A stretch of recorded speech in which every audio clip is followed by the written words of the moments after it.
Welkom by nog 'n aflewering van Kletskompas. Ons almal ken, hopelik, Lego blokkies en die liedjie 'n paddas is 'n ding wat spring. En meeste van ons het seker ook al minstens een van die Jurassic Park films gesien. Ons speel vandag uit op daardie noot, so bly ingeskakel vir 3 interessante stories van Reuters. Ook die mediese segment en ons begin met 'n nuwe onderwerp vandag, rare siektes. Leer meer daaroor vandag se episode. Nou is dit tyd vir nuus.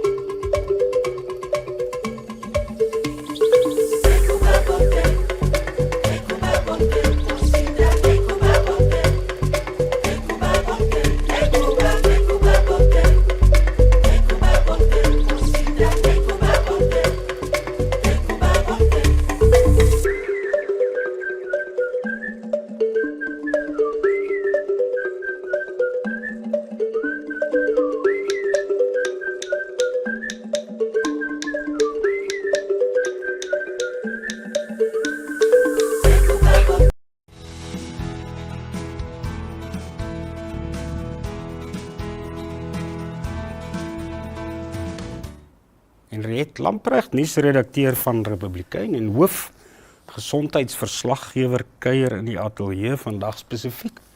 Dit is jou tweede opvolgstorie nou, né? Op die sogenaamde social babies. Ons kom nou daarby.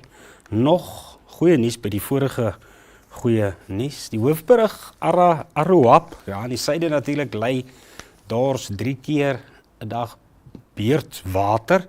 Veral die langskof in die oggend 9 tot 1 en dan korter skofte later in die dag, maar die inwoners sê, boere ook wat betrokke is, hulle soek reeds vir 4 jaar 'n oplossing. Werk aan die oplossing moes 2 jaar gelede begin, maar daar het nog steeds dadels van gekom. Onder op die voorblad ook, bekende psigiater van Swakopmund, ja, hy sal in die hof ook verskyn en nou ook vir die mediese raad. Meer nuus daaroor, lees al die besonderhede. Nou, social babies uitgeplaas na veilige tuistes. Jy het al berig dat die meeste van hulle tuiste sou vind by die Roa Elohim. Ja, Dani, gister was 'n wonderlike dag vir my en dit is van daai dae in as jy in journalistiek is, wat jy weet hoekom jy doen wat jy doen en absoluut die mag van gedrukte media spesifiek. So die dag wat die eerste storie verskyn het Katrien de Tooy wat nou ook op die foto verskyn. Sy's 'n maatskaplike werkster wat baie nou werk met Roa Elohim se Ronel Pieters en sy het gebel en sy het gesê Henriette, ons moet hierdie babas hier uitkry.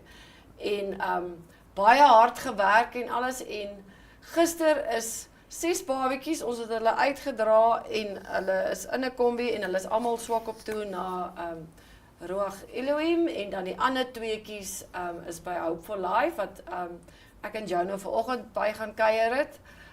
Ja, so hulle het huise. Dis 'n ongelooflike positiewe uitkoms, ja.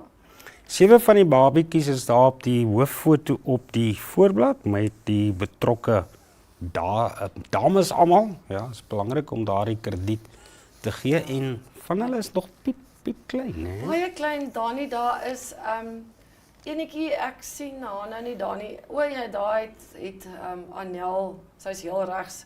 Sy is 'n maatskaplike werker by Hope for Life. Sy's so klein, maar sy's 3 maande oud al.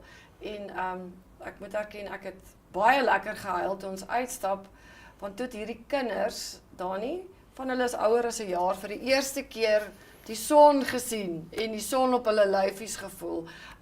Ek wil net weer eens sê, die publiek kan betrokke raak en ek het nou ook Katrien se nommer daar gesit, so as jy voel, jy wil 'n pleegouer wees of 'n aanneemouer, kontak haar asseblief en help uit. Help asseblief hierdie tuistes, want ons kinders het dit nodig. Dis die maatskaplike werker, Katrien de Tooy. Ek gee gou 2 keer vir julle die nommer 081 449 4227.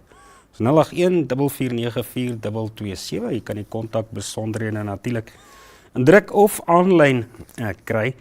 Wat is nou die pad vorentoe?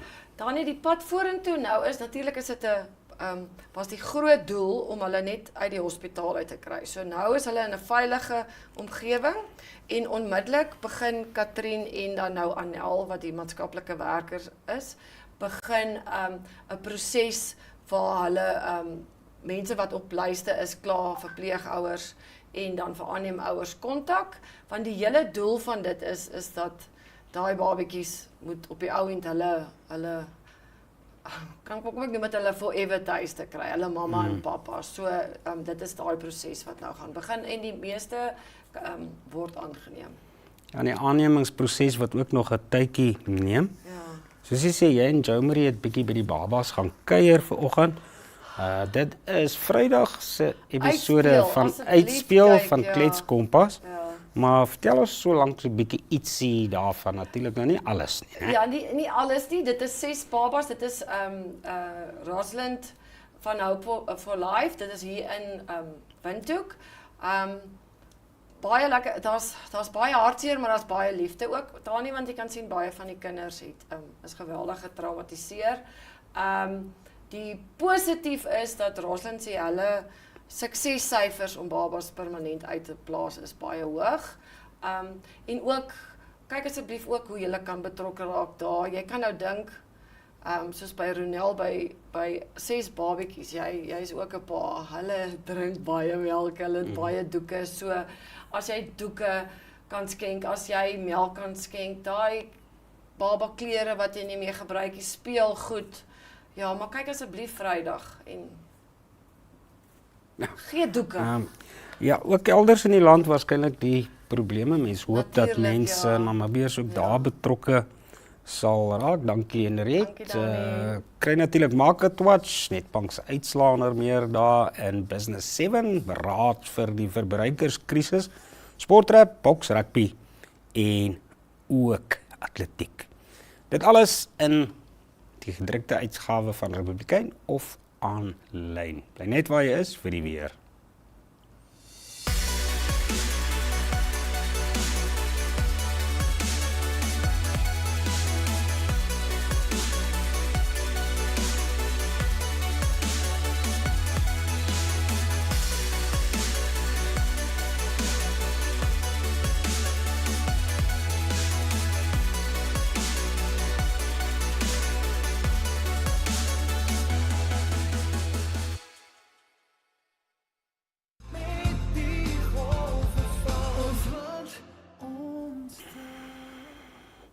Môre gaan ons trek by die 7de Februarie van 2024. Kom ons kyk hoe lyk die weer.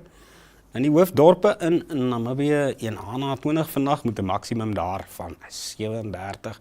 Warmer op Rundu en Katima 39 en 40 op Sumep 37 grade.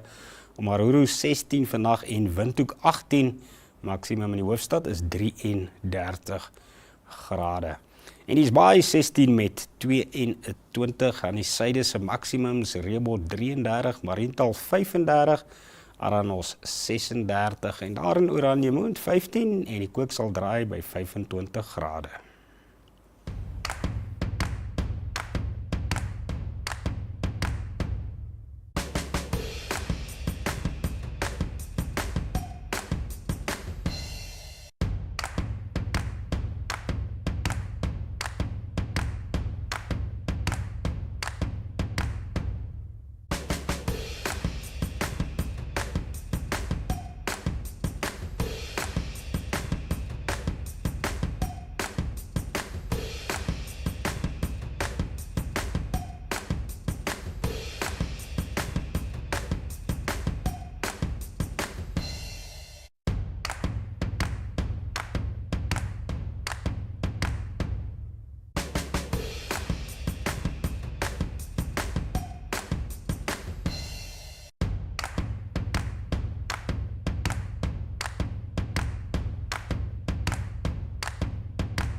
Seldsame siekte word oor die algemeen gedefinieer as 'n afwyking wat een persoon uit elke 2000 raak, wat gewoonlik 'n kroniese en progressiewe mediese toestand is en wat 'n bedreiging vir die lewe inhou in vergelyking met algemene siektes. Seldsame siekte, of dan ARD, raak 3,5 tot 5,9% van die wêreldbevolking, wat ooreenstem met byna 50 miljoen mense in Afrika. Baie is geneties van oorsprong of het 'n genetiese komponent. Ander spruit voort uit blootstelling aan infeksies of gifstowwe, van foutiewe immuunresponses of sommige van nadelige reaksies op terapeutiese ingrypings vir ander toestande. Vir baie seldsame toestande is die oorsake egter ontwykend. Mense wat met 'n seldsame siekte leef, het 'n lang reis om deur te gaan. En as gevolg van hul genetiese aard begin verskeie seldsame siektes by geboorte met die eerste simptome wat eers tydens die kinderjare ontwikkel. Ten spyte van wetenskaplike vordering, ondervind pasiënte met seldsame siektes steeds ernstige uitdagings as gevolg van 'n oorvloed van wetenskaplike tekorte aan die regte kennis en kundigheid en ook die verkryging van die korrekte diagnose wat gewoonlik die eerste struikelblok is.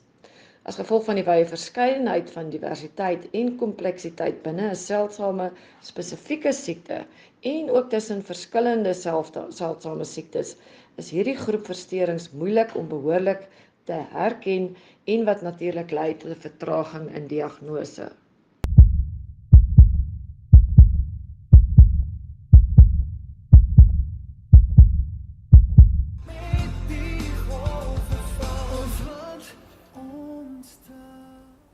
Baie van ons het as kinders met Lego blokkies gebou en gespeel. Mens kry natuurlik ook ander soorte blokkies. Lego waarskynlik die bekendste. Hierdie kunstenaar het vir byna 2 dekades gewerk aan die uitstalling wat nou in Londen besigtig kan word. Lego, onbetwisbaar die wêreld se gewildste boublokkies, is lankal nie meer net speelgoed nie. By die Art of the Brick uitstalling in Londen, Engeland, word tans meer as 100 Lego-beelde uitgestal, gebou met meer as 1 miljoen van die klousteentjies.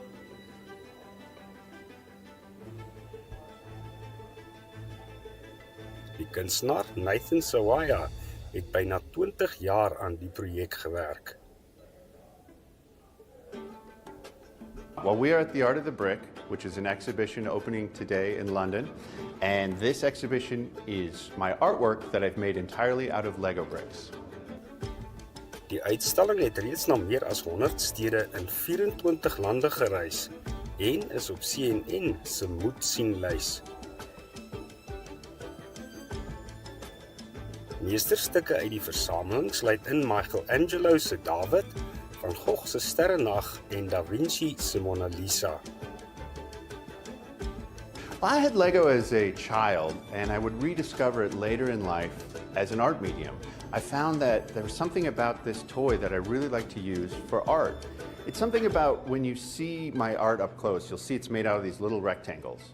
Then you back away from it, and those rectangles and those sharp corners, they blend into curves, and that's the magic of using Lego bricks. Ander bekende replikas is Edward Munch se Gil en Rodin se Denker.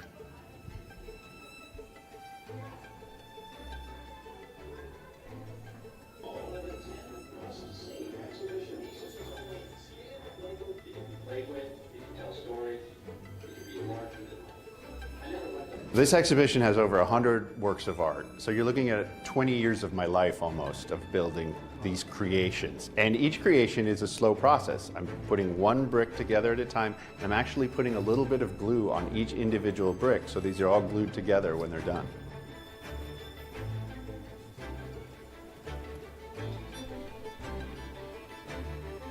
Daar is ook oorspronklike skepings soos 'n dinosaurusse skelet en 'n torso waaruit duisende geel Lego blokkies tuimel. Die uitstalling het op 6 Maart 2024 vir die publiek geopen.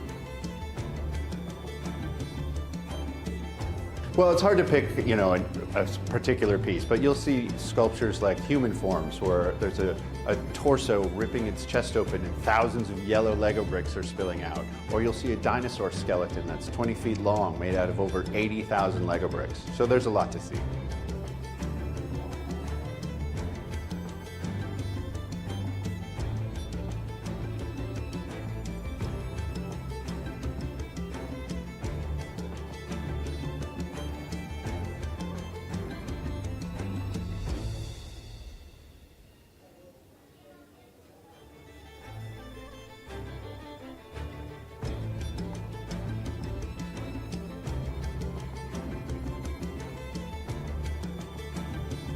I hope when people come to this exhibition, they get inspired. I think the role of an artist is to inspire. So when people come here, I hope they're inspired to explore a little of their own creativity.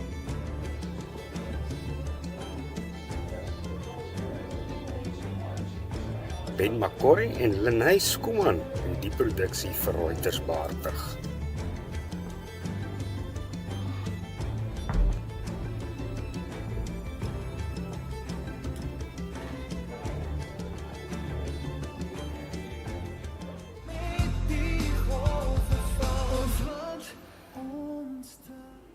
Natuurwetenskaplikes weet van meer as 5000 paddaspesies in die wêreld en daar's waarskynlik meer. Hierdie ouetjies is pas in Kolombia gered uit die kloue van smokkelaars.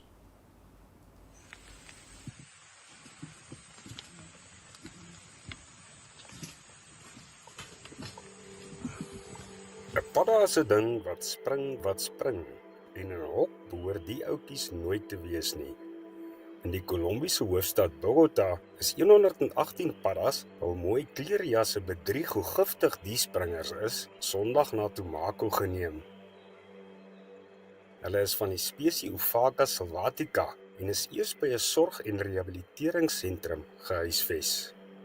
Me complace compartir con ustedes que las 118 ranas fueron trasladadas a Tumaco y liberadas en su hábitat natural gracias a un trabajo articulado entre la Secretaría de Ambiente y Corpo Nariño. Invitamos a todas las personas a proteger la vida silvestre. Smokkelaars het die paddas in Januarie 2024 onwettig deur die Eldorado lughawe na Brasilië probeer uitvoer.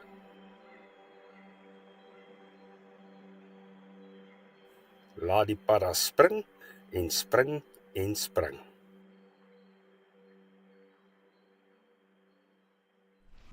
Hallo Namibia, ons is by die kus en ons is lus. Away over the Easter shark. Okay. Okay, so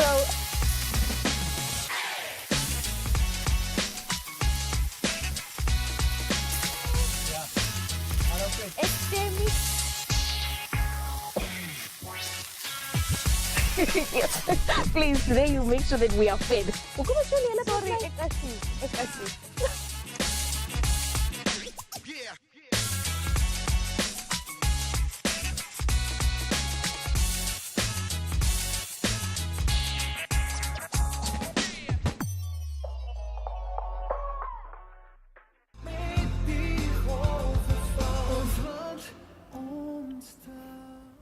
Sommige van ons is dalk bang vir hulle, maar hulle is lankal nie meer met ons nie. Vir kindertjies is dinosaurusse een van hulle gunstelinge speelgoed.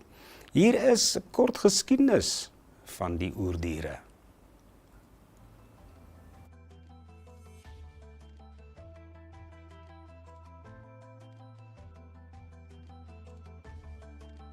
Die Jurassic Park films het gesamentlik reeds meer as 6 miljard Amerikaanse dollar verdien. En in 2025 verskyn 'n nuwe fliek in die reeks wat in 1993 sy debuut gemaak het.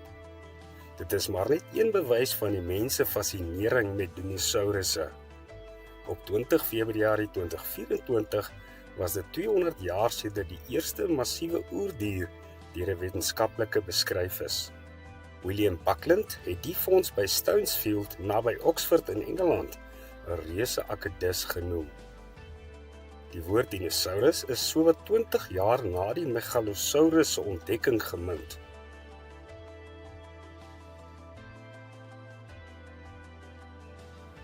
Die afgelope 2 eeue het kennis oor die diere, hoe hulle gelyk geleef en uitgesterf het, dramaties toegeneem.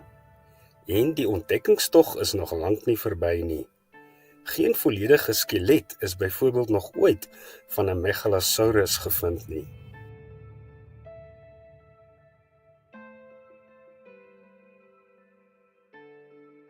In the early 1800s in England, there were rumors that quarry workers were finding giant bones when they were digging out rock that they were making into roofing tiles. And some of those bones fell into the hands of William Buckland, an Oxford professor. And it was in 1824 that he stood up in London and gave a public lecture where he announced that those rumors were true. There were giant petrified bones from the English countryside. Some of those were huge limb bones. Some of them were jaw bones with teeth the size of steak knives. And Buckland gave them a name. He called them Megalosaurus. And he described these bones as belonging to a type of giant reptile that used to live at some distant point in history, but wasn't alive anymore. And that moment really was the beginning of our cultural fascination with dinosaurs, which continues today. Die dinosaurus renaissance het in die 1960's begin met die ontdekking van 'n baie kleiner oervleisvreter. In 1980 is die uitwissingsdatum van die dierefamilie vasgestel. Megalosaurus was a pretty large dinosaur. It would have been the size of, say, a large Jeep. And it was a meat-eating dinosaur. It had sharp teeth, sharp claws, ran around on his hind legs. It was essentially a mini version of T-Rex. It was a distant cousin of Tyrannosaurus Rex. It lived about 100 million years earlier than T-Rex did, though, and Megalosaurus lived way back in the Jurassic period, about 165, 170 million years ago.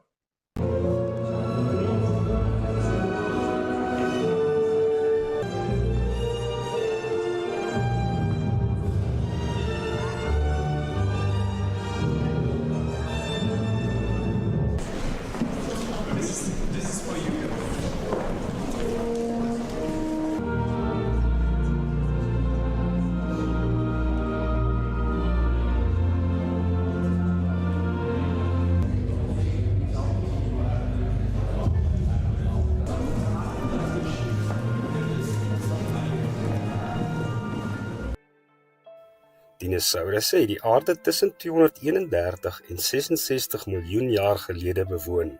Aanvanklik het natuurkundiges gereken die aarde is maar net 'n paar duisend jaar oud. Vandag word die klein groen, blou en bruin goen se ouderdom op 4,5 miljard jaar geskat.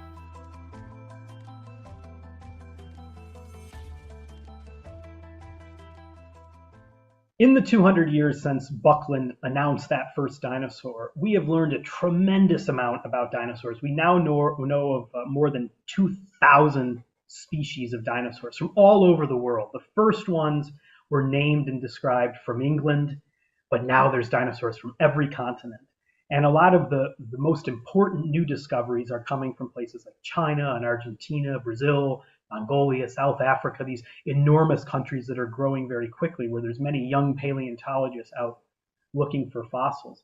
And all of these new fossils have totally changed our perception of what dinosaurs are. When Buckland announced Megalosaurus, he envisioned these animals as giant, overgrown lizards. They were primeval reptiles, enormous primeval reptiles. Now we know that, yeah, a lot of dinosaurs were really big, but not all of them were. It was their range of sizes that was so spectacular. The smallest ones were smaller than pigeons. The biggest ones were heavier than Boeing 737 airplanes. But a lot of them would not have looked like reptiles at all.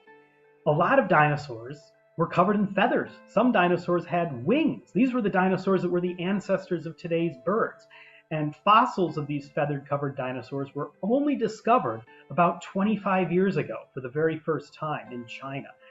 And those kind of fossils would have been unfathomable to Buckland, and they show just how far our perception of dinosaurs has changed in the last 2 centuries. Digitale modelle is mettertyd van byvoorbeeld dino-breine gemaak en kunsmatige intelligensie word vandag beskou as 'n magtige middel om meer as ooit van dinosourusse te leer. AI, machine learning, this is all the rage in so many different fields and so many aspects of our lives these days, for better or for worse.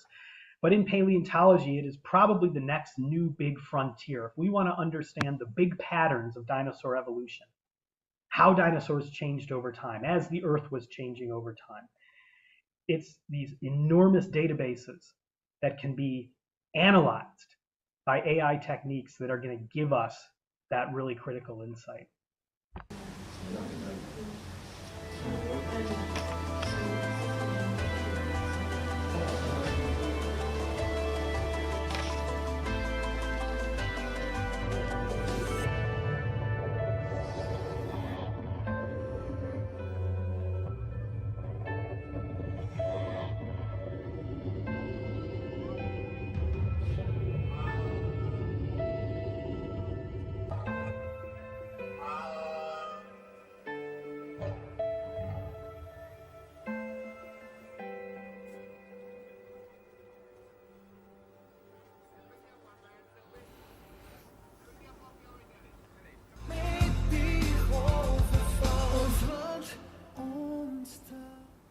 Hoop jy het lekker saam gekuier in hierdie week se van elders. Onthou môre moet jy inskakel, ons wys die tweede deel van ons onderhoud met Stef Bos, waarin hy onder meer gesels oor Johannes Kerkorrel, Kletskompas en van sy ander gunsteling Afrikaanse sangers. Sien jou dan.